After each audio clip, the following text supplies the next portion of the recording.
Yeah. You gotta work. You gotta work, grind, shine, it's mine. Gotta show everybody it's my time. Getting here, you gotta work, grind, shine. Never mind who talking down, cause they lying. Don't talk, you gotta work.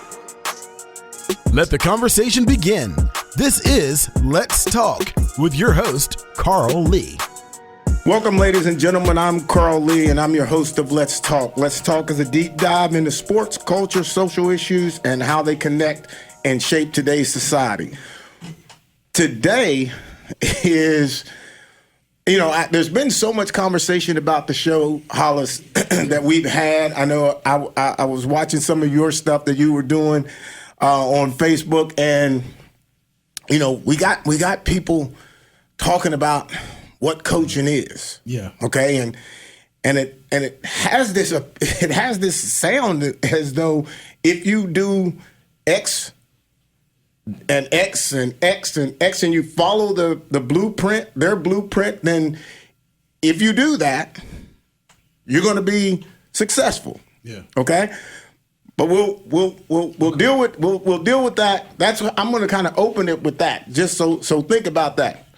So I got former Coach Carp, Coach Resler from South Charleston. Introduce yourself, Coach. Dustin Resler, South Charleston High School football. Don't know really what to say. Really. Okay. Let me help you. I'm going to apologize to you in turning over a program that was going to end up being very young, inexperienced, and empty from some of the guys that could have helped you make a difference. So I understand if nobody else understands how challenging your task will be. You've got some young kids that I think will work hard for you. They'll do what they can do. And, some of those guys that left could have changed some of the outcomes. So for me to you, I apologize for the way that I left the program to you, but I didn't, I don't know how else I could have left it but that way. Hey, we're having fun right now. Right. Listen, with a young group of guys, it's actually, talking earlier to Coach Carpenter about it is, it's been just a huge amount of fun actually right now where they are so young. Yep. Man, I mean, after our game, I mean, let's be honest. I mean, it wasn't the outcome we were all looking for, but at the end of the game, like I as a former player, I played in college and everything. Like I was bummed and like I was kind of down about it. And I looked over and I had freshmen that were playing that were just smiling. I was like, dang, Coach, that was a lot faster than I thought it was going to be. And they were happy to be on the field. Yes, I mean, they were smiling. We didn't have any helmets slamming on the ground. We had like them talking to each other. I had them like coming off like at the end of the first half. They were still coming over and saying, "Hey, Coach, this guy," like so encouraging to see, right? To be beaten and defeated, them still come back and want that right now. That's a positive. All right, so our next guest is Coach Carpenter, one of the winningest coaches in high school, West Virginia high school football. Tell us a little bit about yourself, Coach. And don't tell the joke you said earlier. No. A bitter fired coach. Well, tell us.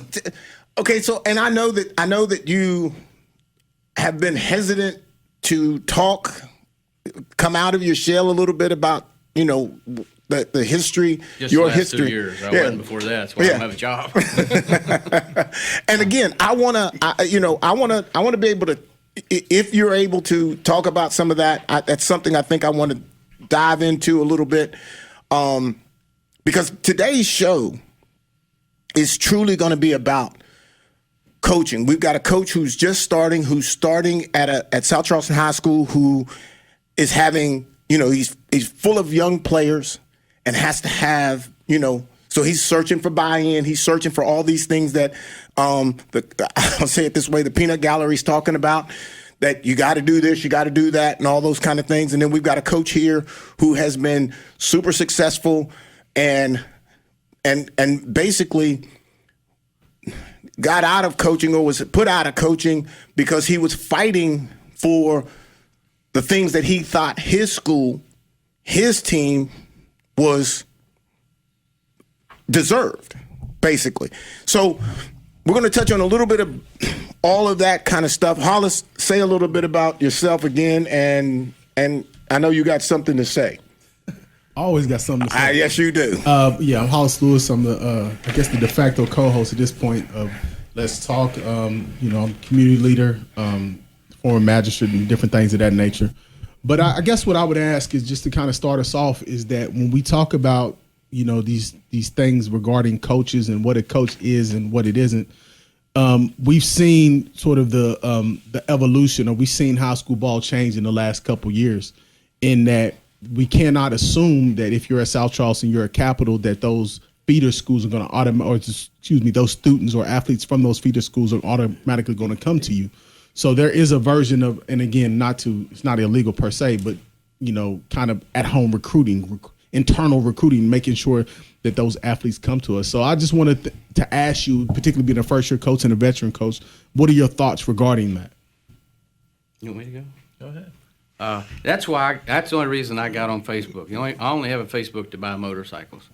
I don't do that. And Larry Moore and my wife always have a bad habit of coming and telling me what's on Facebook. And I used to tell them, I said, Facebook's for chicken and pedophiles. I said, it gives people a chance to say something I'd never say to your face. Don't tell me. And you didn't mean this bad, but I responded to yours about, and you're exactly right, 100%. I wish I had somebody like you in my corner about 10 years ago. But that's my response was like, in defense of Mark Mason. Yeah. And I know you didn't mean that against Mark Mason. Yeah, definitely. But if I'm in Mark Mason's shoes, man, that hits my heart, And if I was coaching, I'd have busted your windows out, even though I know you didn't mean that, but you just don't know. Because the problem at Capital was, there's only here's the reason I don't coach. I took this to the board. I took it to the boss of the Death Star, a dime for sports, and they shouldn't. And it don't matter if you're at Texas Longhorns or if you're at the Cabin Creek Colts, you got to make your own money. The only schools in America that I know of that don't keep the money they make, Capital High School, Horseman, West Side, and youth football there. When I was at Capital, they kept about 65 to 70% of what you made on a Friday night. Even though that Lately Field thing, that's what another one gets me upset. That 65%, just for clarification, that includes the gate and concession? Yeah. Okay. For the big thing, long story short, so to keep track of it, I kept track of it. Over a 6-year period, we made $198,000 in concession stand. Profit. Yeah. The band did 100% of the work. They kept 25% of the profit. So football touched nothing of that concession stand money. $198,000 over the last 6 years. There were 11 home playoff games that weren't counted in that 198. Mm-hmm. So you're probably talking another 75,000. Yeah, it's close to $200,000. Easy, So, so by the 198,000 plus that, you're talking $250,000 that goes into buy cheerleading uniforms, that goes into buy these things. So Eddie Whitehead, South Charleston guy, and Bruce King, City Councilman, we go to the Death Star and make that point, and and then it was over for me. We next 3 years we probably missed over 50 days of practice, either shut down or canceled, and end up mercy killing. I went away. So that was that's my point. Is like Mark Mason is maybe one of the best men I've ever met. Wouldn't let it. Would punch you in your face if you talked about John Carpenter when I was there. And one of the, and so I hurt for him. And like I said, I wish, I didn't have anybody like you to go. My wife told me one time I had Mr. Giles, but at that point, Mr. Giles had been whatever.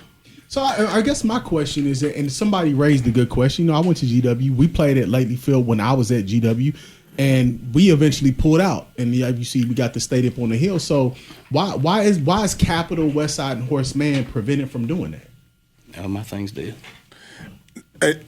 Here's what I. I'm good. Yeah, we can hear you. Lately Field is deeded. I have it. I mean, so if all these people get on your Facebook page tonight and say, I don't know what I'm talking about, 1938 Oak Ridge, I'll give it to you. Lately Field is deeded to the kids at Charleston High from 1928. Yeah. So 1928 is deeded to Charleston High. When Capital opens in 1989, it reverts there. So if Capital doesn't play football there, that property reverts back to the Lately family. Yeah. But that's every track. Nobody else in Kanawha County runs track. I mean, nobody has a home track. So that serves a lot of purpose for Kanawha County schools. Yeah, definitely. So that was my always thing. I asked the first day, I can tell you stories for days, but the first day I was coach, I said, how come we don't keep our concession stand money? Yeah. Well, somebody's got to pay the light bill. Who pays it at GW? The board does. So GW was allowed to leave because they're not on that. Wasn't deeded They're to not them. deeded to them. They came to Charleston High and Capital's field Yeah. to use that. The first day I was head coach, I remember I'm from Cabin Creek, and I remember this. My dad, so we're there. My dad, we're up Cabin Creek hanging out, and I hear this woman talk about Obama, and she said, "I get so tired of hearing that crap about black people don't get anything." I said, "Let me come show you systemic racism in about 75 yards. That locker room you used at GW, Yeah. freshly painted the year I was head coach, Yeah. and they used it 5 nights. Lately Field looked like Woody will tell you. I don't know if Woody was around then, but there were probably 5 benches. There wasn't enough places to sit. 13 of the 65 lockers wouldn't open. That antibacterial paint not on Capital's locker room. It looked like a third world country. And my dad and his buddy, I remember my dad cried, just because his boys down there and downtown stuff's different. Mm-hmm. And my dad, we built all the bleachers, all of them. What is interesting to me about this story, because I believe it. Yeah. And what unaware of it, but I believe it, because there would be no reason that you would create this conversation out of the blue. Yeah. The other side of it is, we had Reverend Watts here about 2 or 3 weeks ago. And the conversation that we had was, at one point in time, there were 3 or 4 Charleston teams in youth football. So, You want that story? You want that truth? Well, it's going to sting. Okay, yeah. Well, come on. You were there. I mean, you were there. We were there. Stingers. So they had 3 teams. Eddie Whitehead again comes to me, and that's why. Eddie Whitehead was one of the best men I know too. Eddie Whitehead comes and says, "Look, we don't have enough." They segregated youth football. Yeah. True. Yep. Yeah. Absolutely. They segregated it. They put all the black schools in their own, and then everybody else. And the interesting thing about that divide was because South Hills was starting to get black players to play up there, they got thrown into the mix, so they got kicked out of the league, along with anybody who had a number of black. They got kicked out this time. Yeah, they got kicked out this time. I remember I was telling William Key this on the way down here. So when we were down there at the meeting and they weren't going to let us in that night, you remember that? And the woman raised her hand. She goes, "Well, hold on a minute. We've got coaches that are driving over on the west side picking up kids. Are we allowed to do that if you guys are in our league?" And I remember you went, "I can't believe you'd ask that." So they segregated youth sports, right? So to get it in, Eddie'd have to tell you the long of it, but remember that Eddie had to go together, and we were going to be 2 teams, which is what it should be. Horace Mann should have a youth team. They were going to be the mini Cougars. The Police Athletic League, which was the first in the state of West Virginia, Yep. Eddie Whitehead brought to. And funding. They had funding with it, too. Yeah, it cost the city of Charleston not a penny. The president of the league, if you look it up, there's thousands of people do it. But anyway, first one in here, and these people were upset. You remember that's what they were upset about, that these kids are getting something nobody else is getting, and it went well the first year. But we were going to depend on churches to donate and do all that kind of stuff to help travel. Yeah. To get kids across that bridge. We were counting on the city of Charleston and churches, and you can count on your hands how many people showed up to help. So it had to go to one team, and then the plan was go back to 2. Eventually, the first year, anything starts hard. They cut that. It cost the city of Charleston $0. They cut the league. They moved Eddie out of that job, and they closed it down.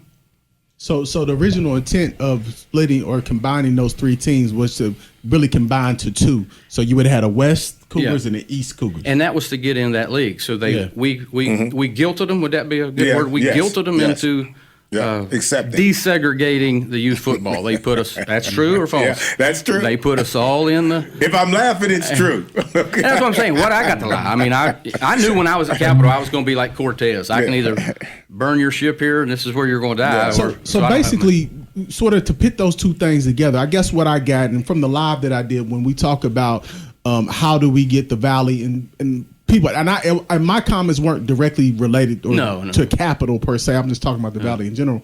But to make it just specifically about Capitol, from what I'm hearing about, what's going on with the funding aspect, the concession, and what's going on with the league, it's almost as though it was it was thwarted, or it was purposefully done to make sure that pretty much these organizations leading up to Capitol could not be successful. Because is that what I'm hearing? Yeah, and you familiar with the any anger I have towards you? Yeah, is jealousy or a not a jealousy, but how powerful you could have been. Like what a team we could have made at Capitol. Yeah.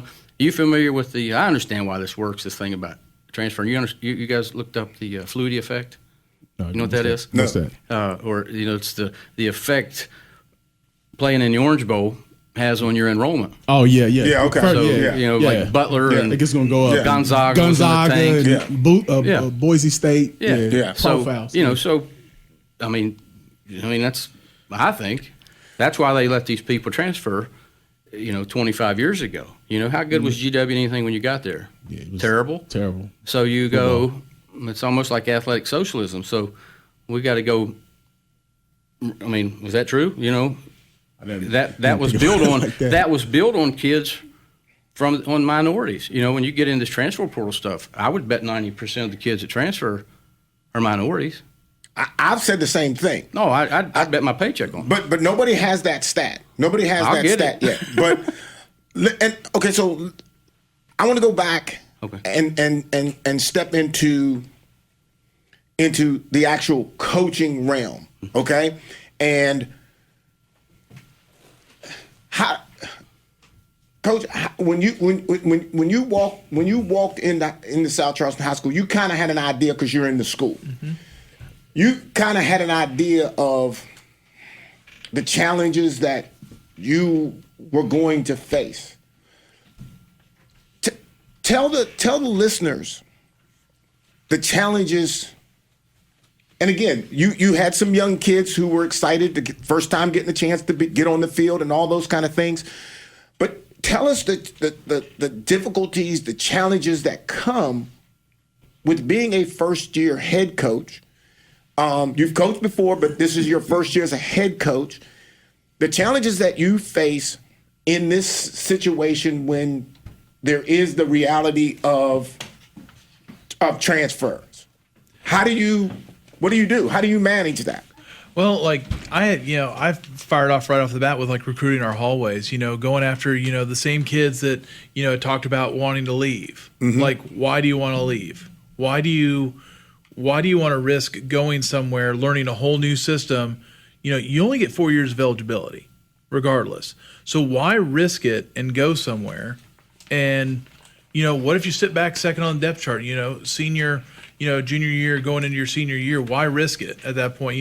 Going to a big school that has a lot of players right now, and, being social with the kids, talking with them constantly was my biggest thing, because it was something I was worried about. I'm fortunate that, we're at a point, today I was looking at our roster and we're now 43. We have 43 players, and we are almost a dead split now between freshmen and upperclassmen. So my freshman class is really big, and our upper class is a split margin. We've only got 4 seniors. The rest of it is between our sophomores and juniors. And we have a little bit bigger of a junior class. And it was like one of those things that, like, when I sat down with the coaching staff, one of the first things that I talked about was, listen, with the new transfer portal and everything, kids being able to do this one-time transfer, we need to make these kids feel like that they're part of a family, and that, you don't want to leave your family. So keeping these kids together so they don't want to transfer, make them feel like that they are part of the build that we're trying to do. And we emphasize that every day when we're in practice. We do that. We're coaching kids up, even in the weight room. When we took over the weight room, it was just like talking to the kids about, being here, being accountable, don't let down your family. And like, I was worried at first when I first took over, because, I had already heard, some of the kids were already planning on leaving, right, and everything else. I heard it was happening. And like, the first thing that took over in my head is, am I going to be the first South Charleston football coach that doesn't have a team? And like, that was a very real thing, especially that first day in the weight room. We had 9 kids in the weight room, and I was looking at the coaches. I was like, y'all, this could be a real thing. And like, from that point on, like, I just started talking to the kids in the building. I went down to the middle school a few times, because I knew that, there were some people that already had people in their ear about going other places. Right. And being there, talking to them, I got some of those players that, had talked about wanting to leave. Some of those incoming freshmen, they did leave. They went to somewhere else. Some of them went out of county. Some went to other schools. But I talked to them about, being part of something big. And, some of them, it was like, hey, listen, you might be sitting behind someone for 2 years, get on the field as a junior, where here you may have a chance to take someone's job right off the bat. What is interesting to me is the outside conversation about coaching. Okay, the scores from this past week: 49-21, 83-26, 65-0, 56-0, 38-13, 28-7, 50-19. The combined score of 369-86 on the losses. Kanawha County schools, right? Kanawha County schools. Kanawha County is also one of the places, or the most active transfer place of anybody. Yeah, we have a bunch of schools in close proximity. Yeah, so well, I got another stat for you too. Go ahead. So the combined scores of the 4 Kanawha Valley schools that lost the most players transferring out was 242-39 this week. And I did see something that was also a little bit interesting to me.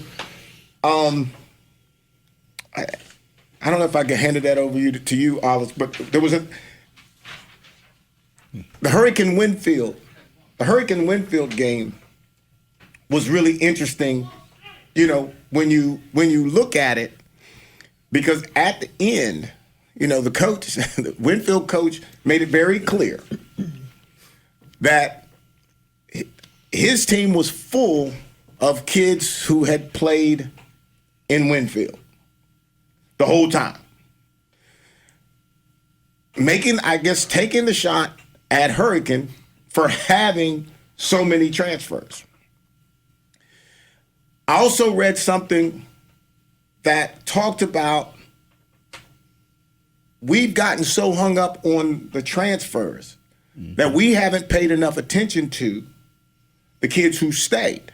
Mm-hmm. Because the kids who stayed, the kids who passed up the opportunity, regardless of whether or not parents could get them there or not, but they didn't leave. For whatever reason, they didn't leave. Those kids, to me, they do matter the most. And they have, and or their parents, have an understanding of what loyalty is all about. Someone, I was in a text conversation with somebody about loyalty, and one of the things that they said was, it's funny to hear an ex-professional athlete to talk about loyalty, because the league is about making money. Well, unless you got into the league, unless you were on a team in the league, you don't get it. I don't go to New Orleans. I played in New Orleans and I made a little bit of money in New Orleans, but you know where I go? I go to Minnesota. There's a ton of guys who got cut from Minnesota and come to Minnesota. Everybody at some point is going to leave. Everybody's going to get mad when you get cut. Everybody's going to get mad when you get traded. All that's going to happen, but you're going to have loyalty to a place. But yours is about guaranteed money. I mean, but you're an NFL. You're not a ninth grader. That's true. But I'll make the same case. If I wear my South Charleston, I work in South Charleston, so I wear South Charleston gear almost every day. Okay. But there's probably not a school that's interested, but if a school came to me and asked me to coach there, and it's not South Charleston, no. I asked you to come to Capitol one time. Seriously, you don't remember this. You were doing a radio show, and Freddie Myers asked me to ask you to come teach us man-to-man, and you lied to me and told me you'd stop by. I wouldn't do that. I wouldn't. That would be something that I would agree to that. I admire that. I would agree with that. Yeah. That I would do that. Because if I'm fortunate enough, and the reason why I wanted to make this about coaching, I played for two. One already is a Hall of Famer. One will be a first ballot Hall of Famer as a coach. And we criticize our coaches because when we lose, we blame them. Head coaches take the blame. We take the blame. Mm-hmm. But if you're a travel team coach, you're like a Pro Bowl coach. You're like an NBA All-Star coach. You got players on your team that you handpicked because they can do this and do that. Where when you start talking about South Charleston High School, we can only get what we can get. The kids who are coming in our area, we understand that is loyalty. That is like when you do that, like when you stay, that's the epitome of loyalty. That's the epitome of learning a true lesson. Like, you know what I'm saying? Like, I don't get, like, for anybody, Hollis, and I'm gonna for anybody to make the case that loyalty is not a thing in sports, and you played sports, who doesn't buy that?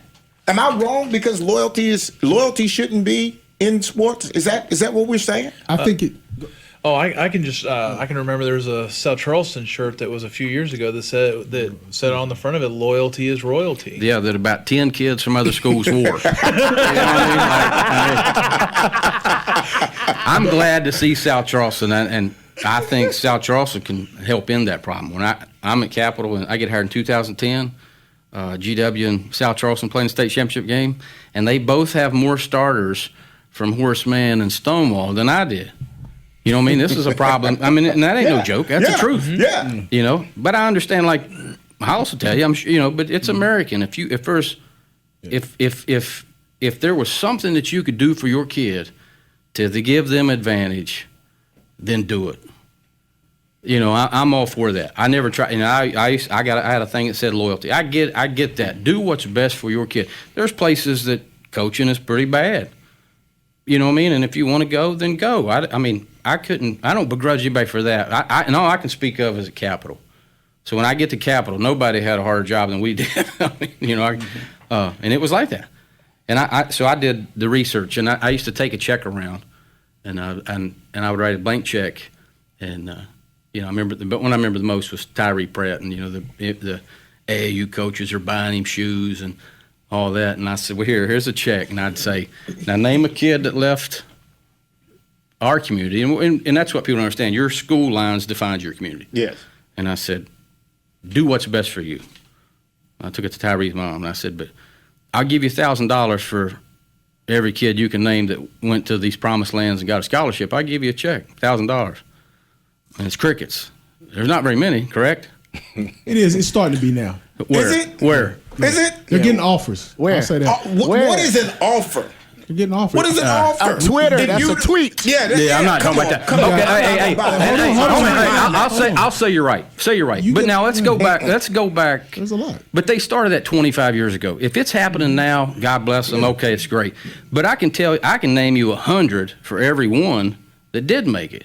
You know, I remember going to the board meetings and I said, you know, if I was manipulating little white girls from all these others, you know, was using them for my cheerleading squad, you'd fire me in a heartbeat. You know, that's my take on it. Is it's minorities that they're stealing or not stealing, and like I said, Recruiting. We'll say that. I never thought you know, like you went to play for Coach Edwards. Yeah. If you meet Coach Edwards, you're gonna go play for Coach Edwards. Yeah. But No problem. But to answer the question, when you talk about royalty to a school or community does not supersede royalty to your family and your child's best interest. I had a guy that I know. Best interest. Yeah, I had a guy that I know that took his kids from a school up here to St. Joe's, and his school, and thus far, his kids are prospering. They're doing well down there. In my case, I was a kid from the West Side. So hold on. I'm gonna cut you off on that. See, he cut me off. He's a Wait a boss. minute. Okay. I'm gonna cut you off on that because you've said that story before. Before.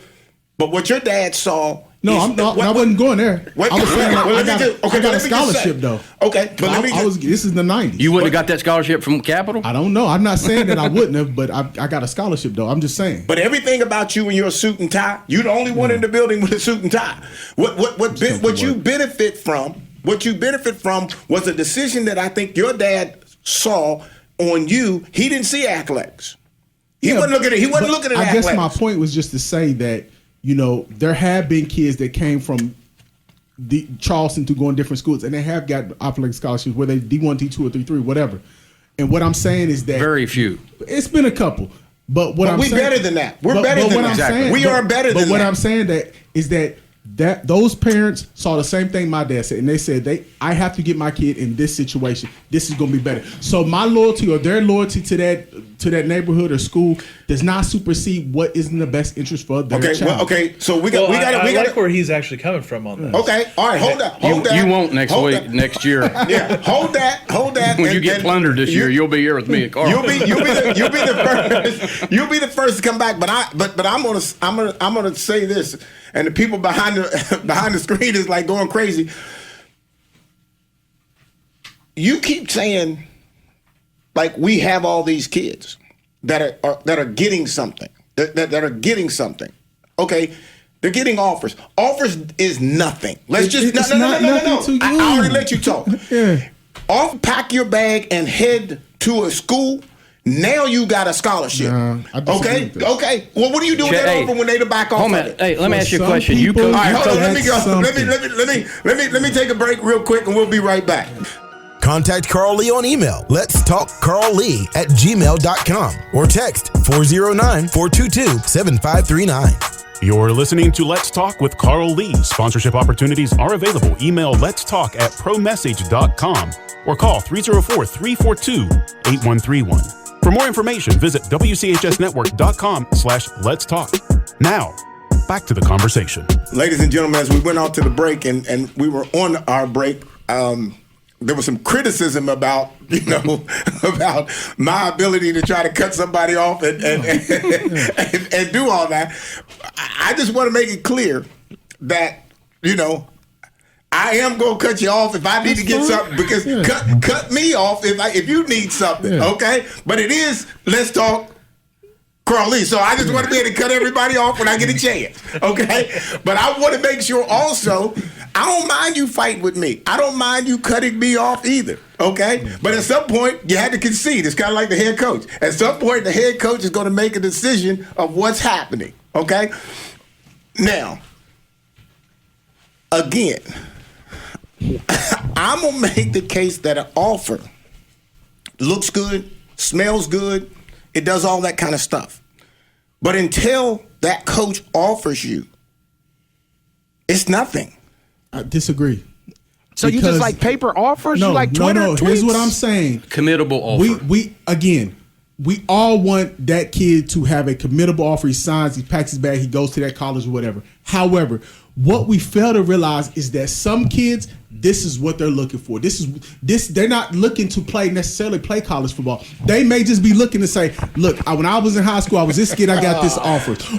And look, we wake up every day with a chance and a choice. So and again, those kids, those parents feel like they got an opportunity. Coach Resler, so you just want to be the head coach. You just want to walk around and somebody say you the head coach. That's not it. That's how I see it. No, that's not what I'm saying. But what I'm saying, here's what I'm saying. It's nothing to you, but for that kid, it may be a big deal for them that they can post that it's not real. and brag. It's not real. Okay, but that's not real. It's a good thing. It's a good thing. It's a real good thing. Have you ever looked at Google this? A couple years ago, LSU had a quarterback. Alabama's probably got 300 offers out now. Yeah. When I was at Capitol, those kids, they'd come in. Penn State tried to do it to Dorian Etheridge. Here we go, offer him. I said, can he commit today? No. I said, then I'm not interested in putting on Twitter and all that. You know what I mean? Because the kids don't know no different. Because at some point he's going to have. What if he's got to go to West Virginia Tech? Well, hold on a minute. 2 years ago you was going to Penn State. That's not real. I think that's a lie. I can understand where coaches would be like, yeah, put that out there because I'm dangling at. We had a kid. South Charleston had a kid that was in that big school kind of area, and again. So says Twitter. And yes, and with the UC, nothing is wrong with UC. No, nothing is wrong with UC. But if you say to me, I'm going to this big school, and I'm on the field, I already feel like. Or at least and I was even told, it's been said that I made a comment to a coach, a scout that came in, that I told them that the player wasn't good enough. I don't do that. But now who you are as a player is what I will tell. That's me. That's on me. That's my name. That's my reputation. And trust me, I'm going to take mine before yours. We talked about that, like as a coach, and I used to tell this. My integrity is bigger than trying to lie for you to get. You're a salesman. If I sell my dud, I used to tell them kids, if I sell you, and you're a first dud. of all, college coaches aren't going to take your word. They're not. They're not. I had 10. When I was at Capitol, we had 10 kids play Division I football on scholarship, not walking on scholarship. That's big. I'm transferred back for a major. Yeah. So 9 either graduated or getting ready to. Mm-hmm. I could have easily weaponized that. I can get you to D1. To me, it's a mistake. I hate to see people motivated by this D1 thing because your chances are 1% of the people play high school football are going D1. Mm-hmm. So when you dangle that, and I always thought it was real dangerous for me to take credit, like I can do that for you because I can. And why? And Coach, this is one of the things that I think is interesting that I found out in the South Charleston situation was like in some form or fashion there's an expectation. Mm-hmm. Of D1. Yeah. Like nobody wants to go to state. Nobody wants to go to UC. Nobody wants to do none of that. They want the D1 offers. They want the big boys. But do they really know that? Do they understand what the big boys do? And what that looks like? Yeah, that's one of the things I say even in practice, like, hey, if you want to go after the big offers, you got to practice like you want the big offers. So critically important. But I don't think it's anything wrong with a kid wanting offers. I don't think it's anything wrong with that going. I don't think it's anything wrong with that being publicized. I don't think it's anything inspiring to want to be that. Because what I don't like about this conversation is that different people are motivated by different things. So that kid having all these D1 offers, maybe it's real, maybe it's not. That may motivate him to work harder. He may not even want to play college football, but it may motivate him to get that all and work hard and do the things he should do. But I think so it's nothing wrong to try to, like everybody in this room, we all want the pretty girl. But all of us can't get the pretty girl, so you got to settle for what you got. But you aspire to have that, or the best car, the most money. But you so made the case. There's nothing to me. wrong with having offers. But you have said to me multiple times is, Coach, everybody ain't like you.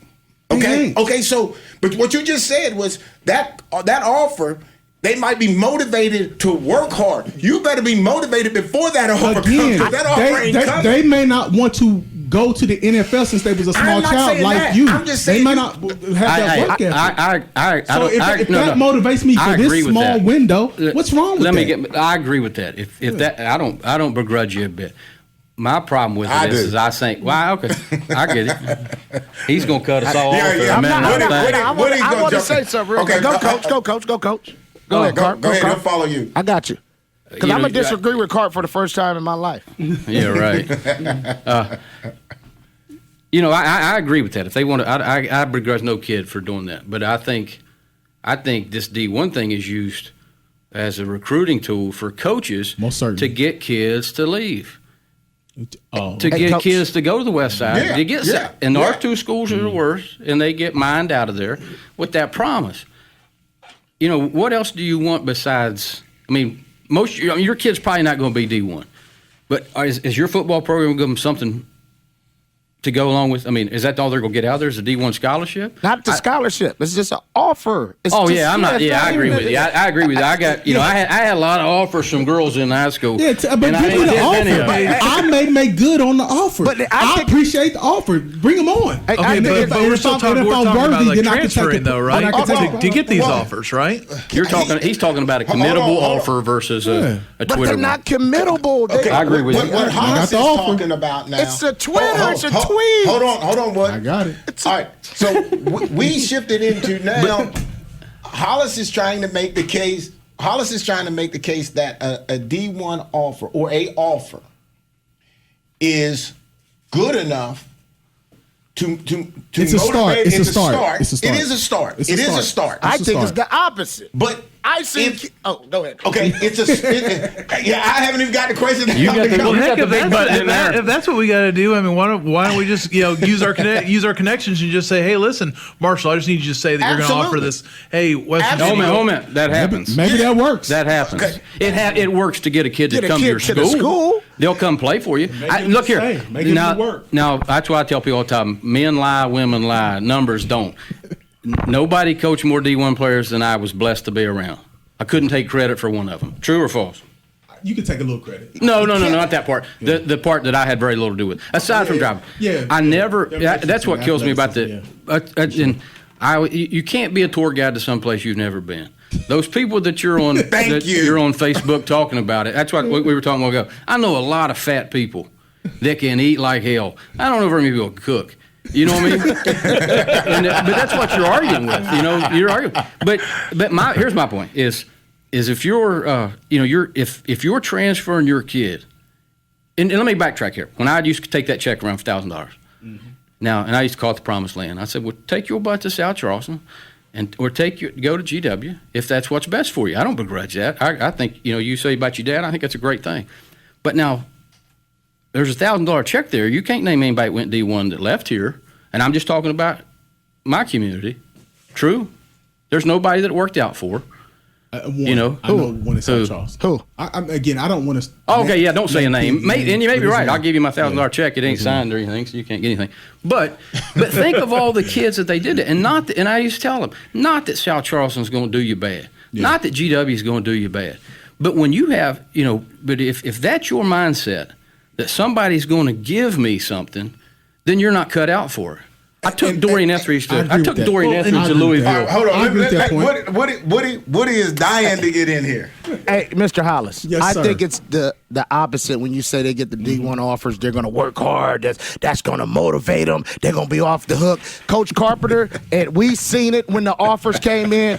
They were like, I'm already got the Penn State coming to look at me. Now you can't. Now you're not coachable. Now they got the Resler's got a hand clap going in here for you. We see it. Okay, what I'm saying, am I lying? I didn't say. Am I lying, Coach? Here's what I'm saying. I said it could. It could definitely do that. Everything could do. Hold on. But I've seen it. I've seen a kid that had those D1 offers rolling in, and it ramped him up. I've seen the opposite. And I've seen the opposite. But I've also seen the But you've other seen more of side the of it. opposite. True. I've seen more of the opposite. I've seen a couple of the opposite. But I've seen it about. I've seen it equally. No way it's equal, Hollis. No way. My coaching. Hold on. No way. Let me ask you this question. How many D1 players were you around? I can't name. I forgot about you being around. Let me see. Don't name them, but I'm trying to just think. I know we had 3 or 4 at GW. I was 3 or 4. Yeah, we had a couple linemen. He played at WVU, and I was probably about 3 or 4 at South Charleston. Again, I'm saying some of them got PWO, some of them were and like I said, some of them scholarships. Some of them end up not playing. When you say you know PWO, I mean? there's nothing that makes my blood boil worse than that. You know, could you imagine going and telling your wife? I used to tell them all the time, go home and ask your mom. I'm going to take you to the prom. You're going to sit in the back seat. You're going to buy your own dress, your own dinner. If something happens, I don't score with any of the rest of these 10 girls, you're going to get a shot. Google this article about West Virginia. Google this. You got the internet? Google this. I believe you. There's an article West Virginia put out when Holgerson was there. They called this GA answer the phone. I think he's a GW guy. New York Times, it says they may walk on, but they'll most undoubtedly sit. Yeah. Talking about, I remember West Virginia used to come there and they would say, you got anybody who can walk on? I said, yeah, about freaking 40 of them. And I'd say, but they would be real and they would say, yeah, well, we get a lot of grief from these West Virginia, these lawyers in town because we don't offer enough West Virginia kids. But the truth of it is there's not a lot of people here that can play at WVU. Or pay for it. No. But what I'm saying is this, and I understand that sentiment, but in life, if somebody gives you an opportunity, if they say, hey, you got to pay your way, but now you can have there's a possible opportunity if you're good enough and you work hard that you can have $100 or $1 million and they'll make a movie about you. It's called Rudy. So what I'm saying,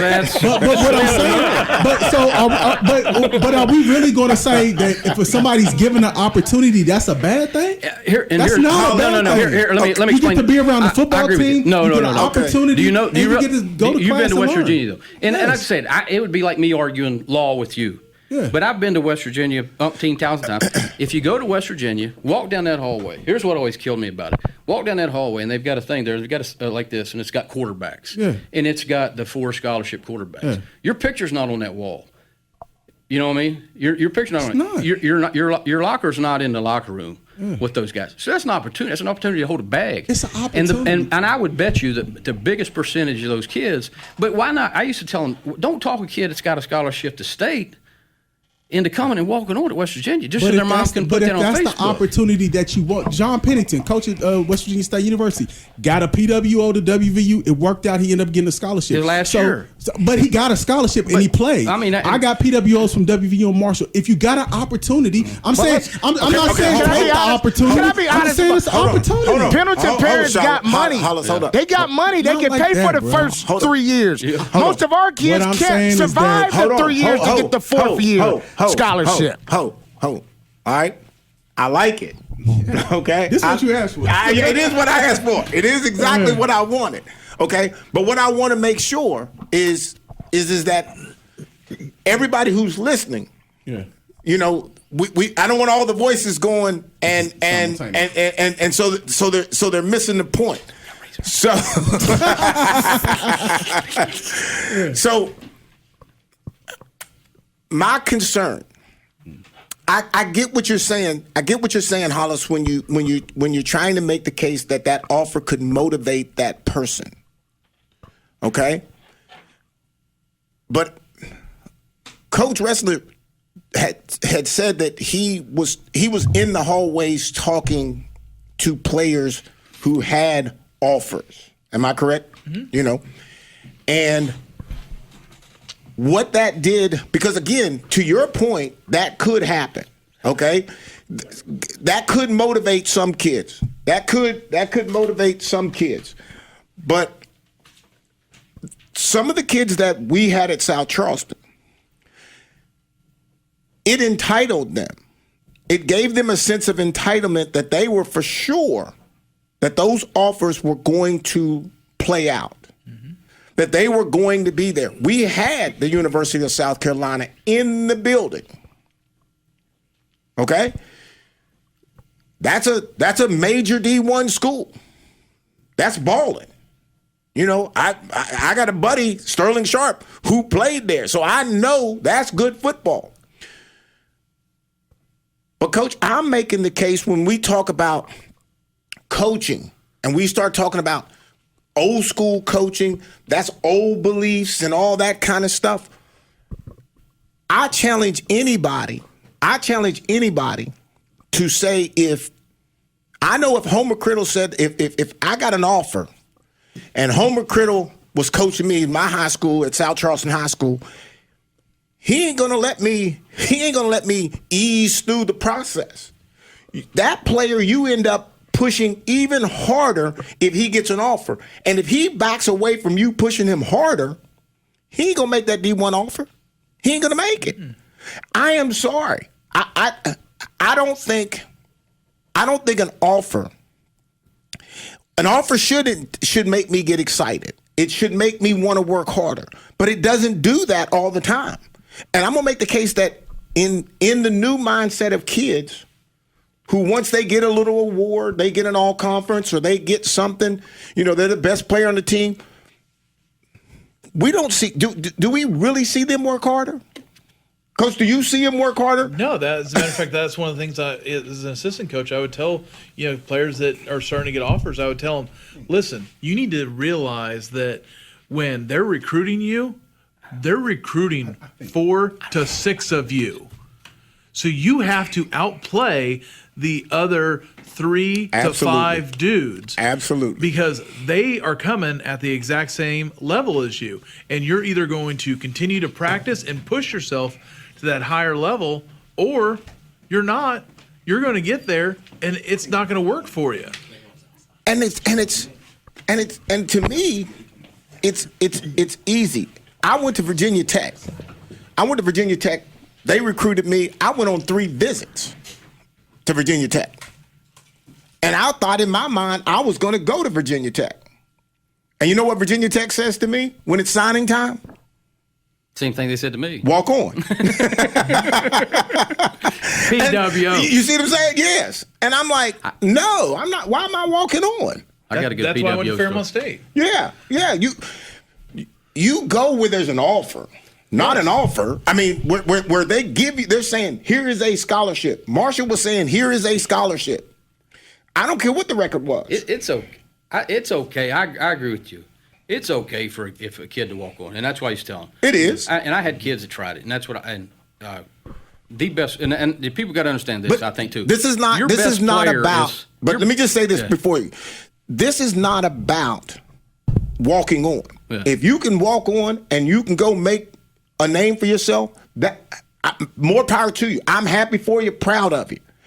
I'm speaking of the offer that they just put out there blindly, the non-committable offer. That's what I'm talking about. Yeah, and coaches have to be able to explain that to the kids so that they understand it. Like I said, I always refuse to let people do those kids that way. You know, I'd say no. If it's committable, then let him put it on Twitter. But it's going to be embarrassment for him when he's really not going to Penn State. Right. Then somebody's got to explain it. And I think you got to be, I would tell them. I always showed them that West Virginia article. I had a coach that was state, maybe leading rusher in state for a while, or touchdown, something like that. And I would make him tell this story to those kids. He walked on at West Virginia, and he goes PWO, but he walks out there the first day, and they can only read the article. They can only keep 30 practice dummies, and but he told it not to be funny, but he walks out, and he says, Rodriguez comes out and makes the strength coach. He said, look, I got 80 out here. I can only keep 30. He said, make it happen. And they go out and do push-ups and sit-ups and burpees for about 2.5 hours until 50 kids got to go back and reverse that Twitter page and tell mom and dad, I'm really not walking on West Virginia. 50 kids got to quit. And he made it. Between tonight and tomorrow. Yeah. And he said he walks in, he walks in the locker room and all the guys are grabbing a Gatorade. And so he grabs a Gatorade. And Coach so-and-so says, hey, you effing walk on, you don't drink that.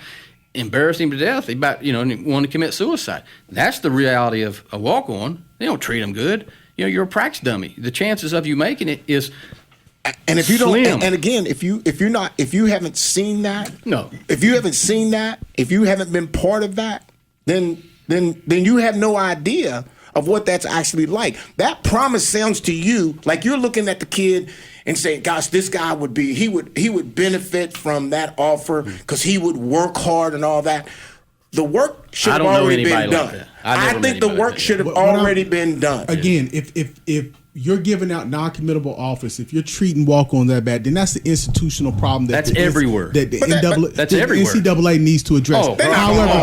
However, what I'm saying, that's lawyer talk. Lawyer talk. Yeah, exactly. What I'm saying to you is that it's kids out there who got all these great offers and it's verified on Twitter, and now they're not even playing college football. They're just college students having fun. And then when they go back to their high school career reunion, they say, yeah, I was really good. We were state runners up. I had this accolade and I had all these offers. It's just something for somebody to brag about and inspire about. Everybody's not motivated by the same thing by going D1 or even playing college football. Some people are just happy to play high school ball. They got a couple little offers and they fine with that and it makes their day. So we come from this position that everybody is trying to get to D1 and everybody's motivated by this. Some people just happy to have that little offer and then we good from there. I never had the scholarship talk with the entire team.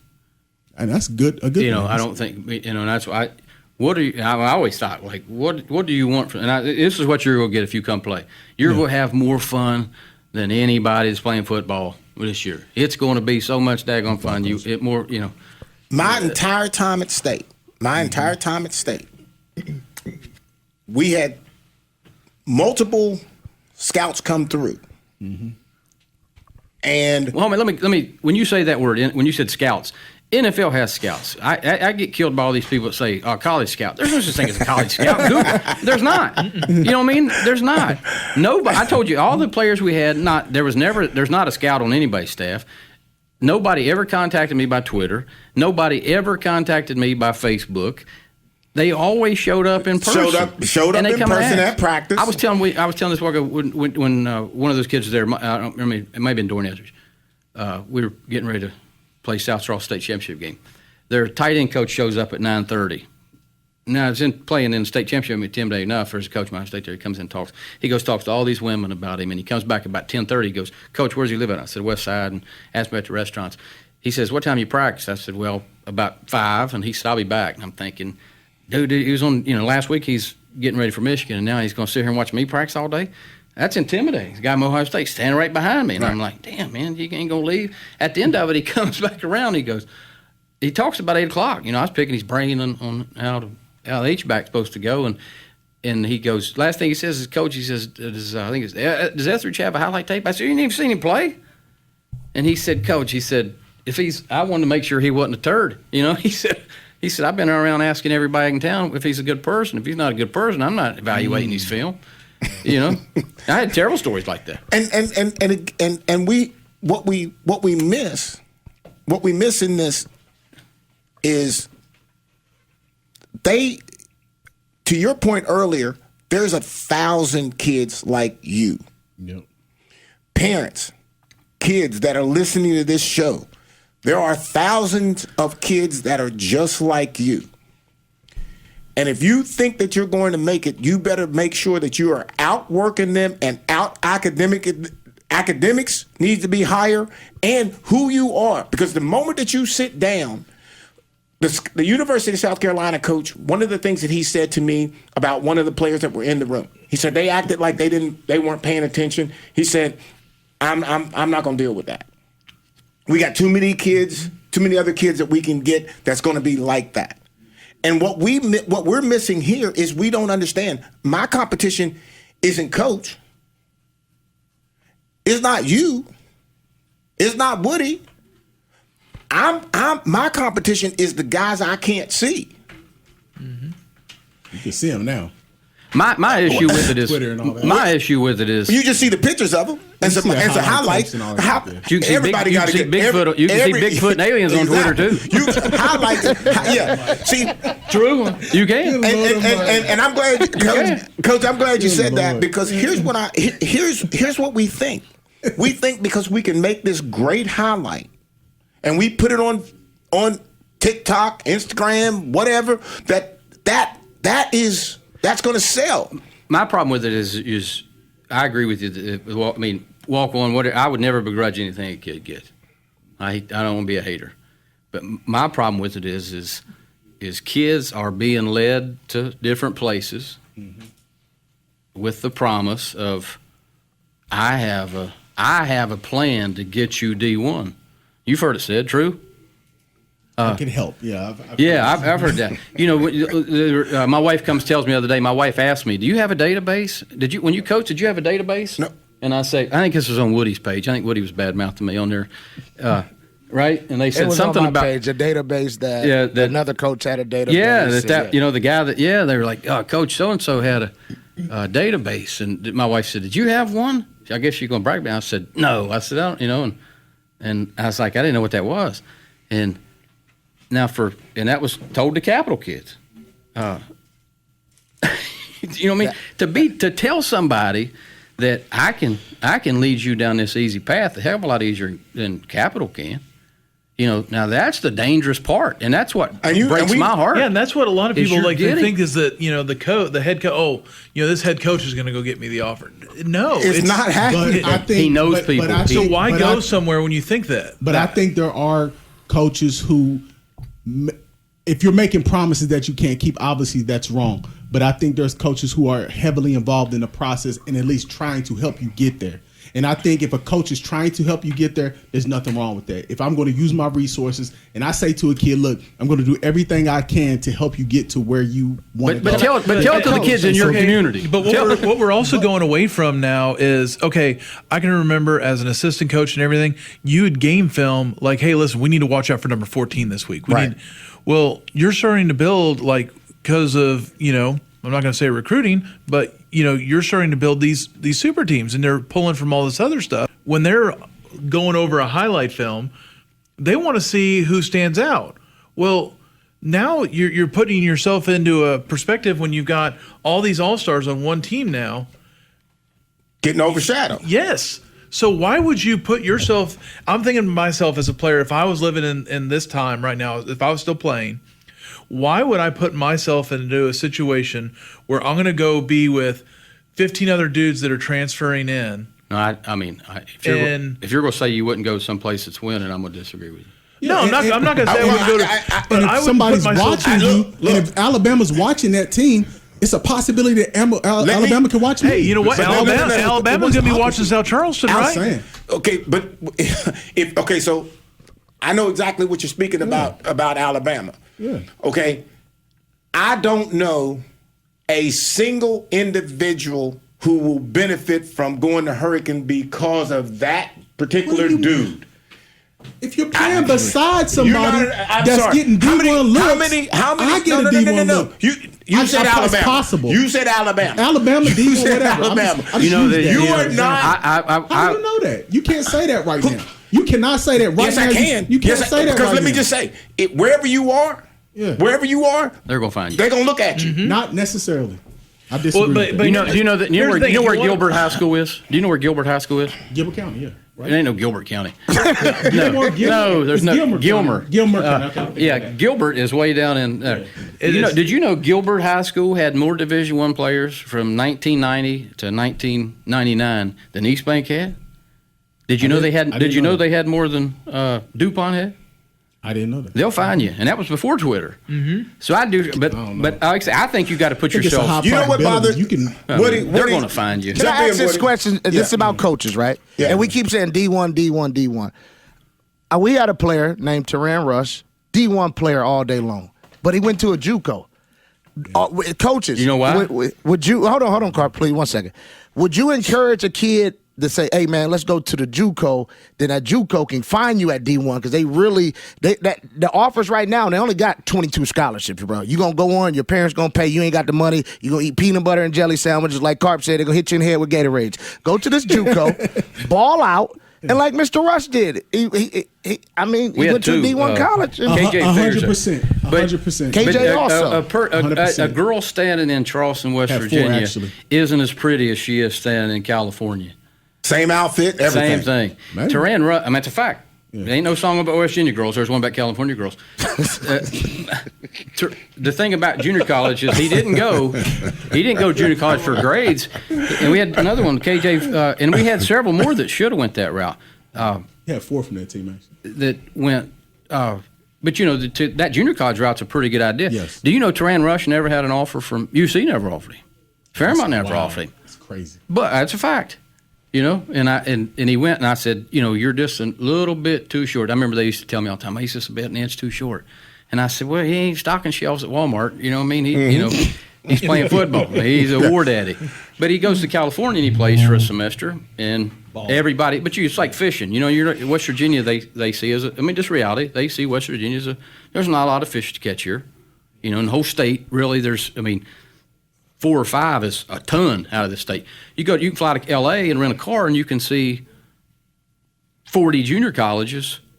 You know what I'm saying? So you're just going to be, it's going to be fished out more. Is why I think that's a good route. I think I have said since I've been home, I have said that while we don't, if you take an 8-year-old kid here, an 8-year-old kid in Ohio, 8-year-old in Texas, an 8-year-old in Florida, and you say, who's the best athlete? Okay? Probably there's no difference. There's probably not a lot of difference. Travel coaches tell you different. Oh, they may. But again, you can't be a tour guide to someplace you've never been. You can learn the landscape. You can learn the landscape. And so as you move up,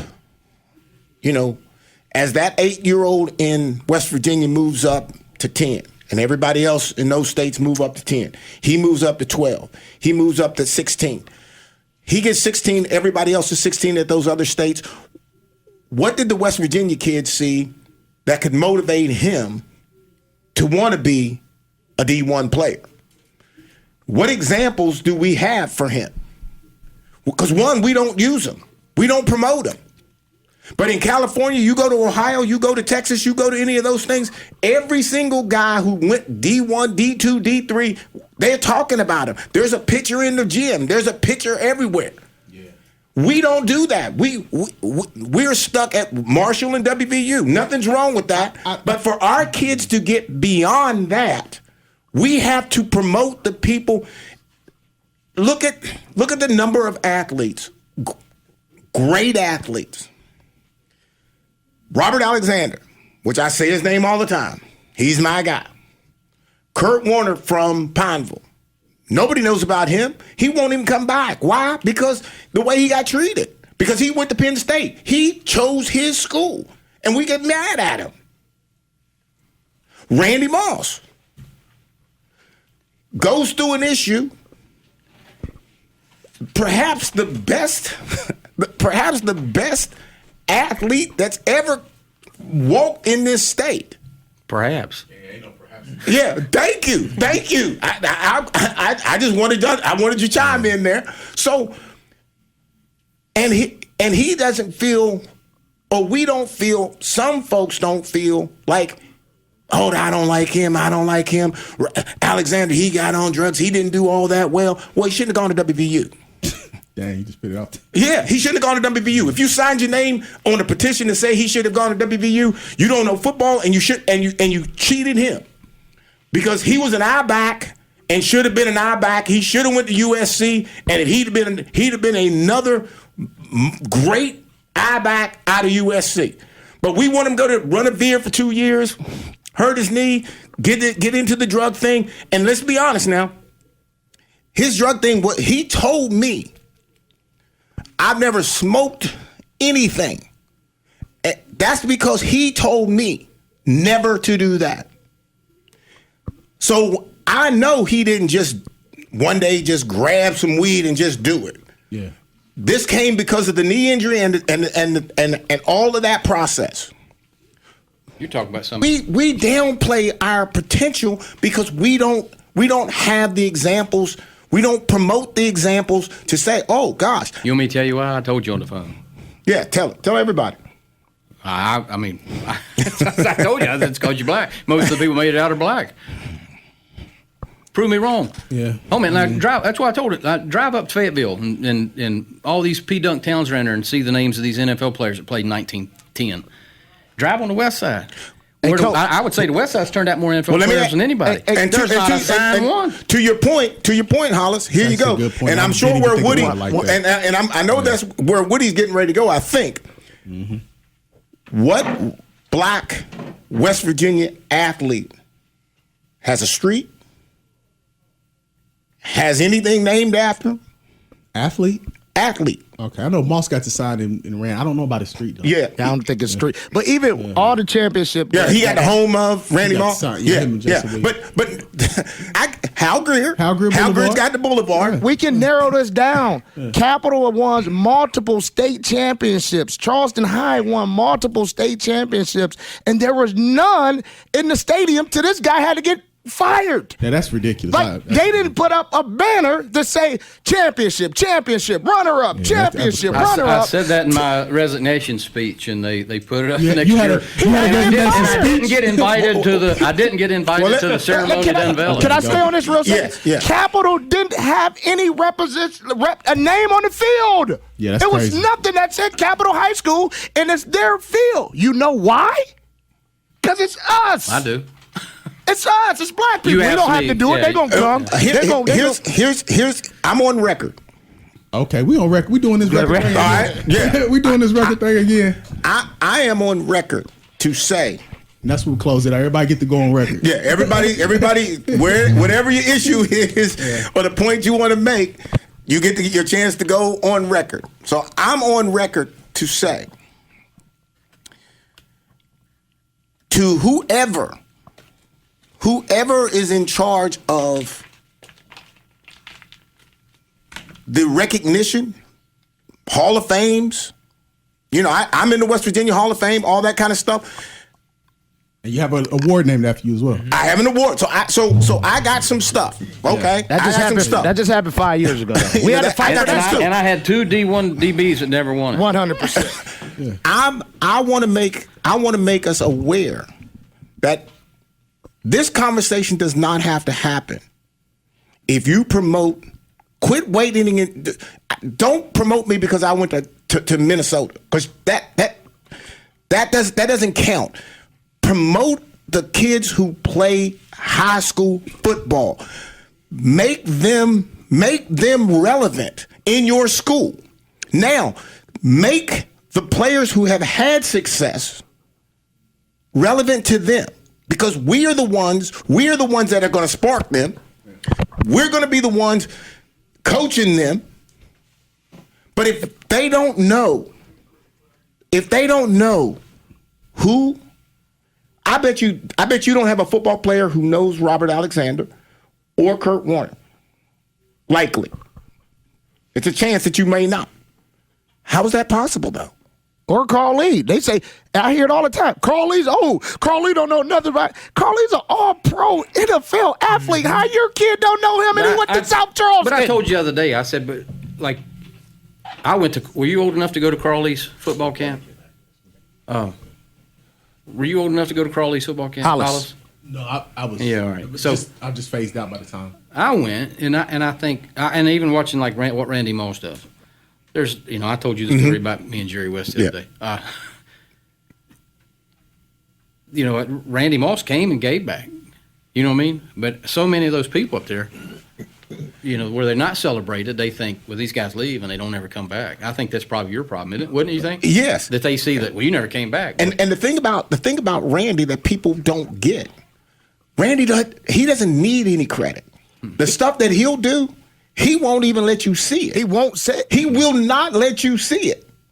He told me one time we gave away 200 bikes, 200 PlayStations, and that's when Randy had his gear. He said, Woody, if you put this on social media, you'll never be invited back. And I did. Me and Randy and Donnie Blue took 50, 60 kids to Kobe and LeBron game. If you put this on social media, you will not be invited back. I seen it. I was there.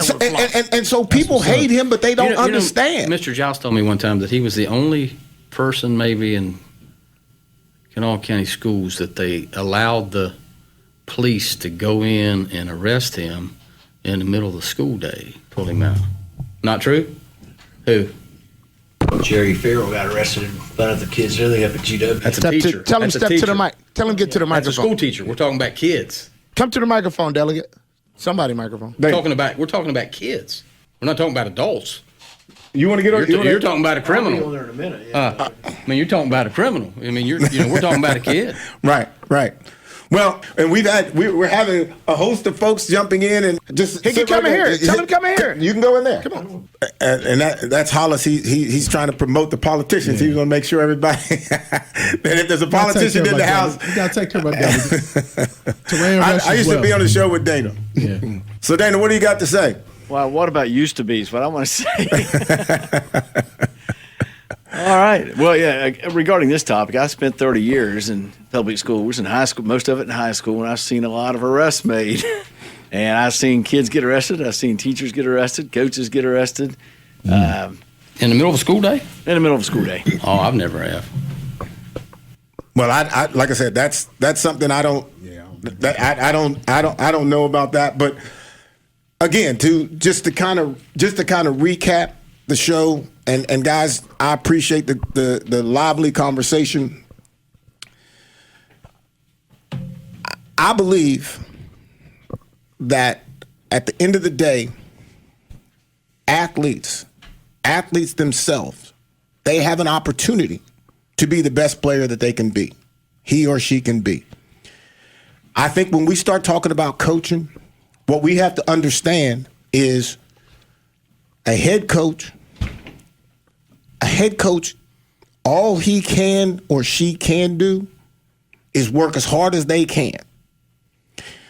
Top down, bottom up, whatever story that you tell or how you define what a coach's coaching style is, you don't really know what a coach's style is. You don't know.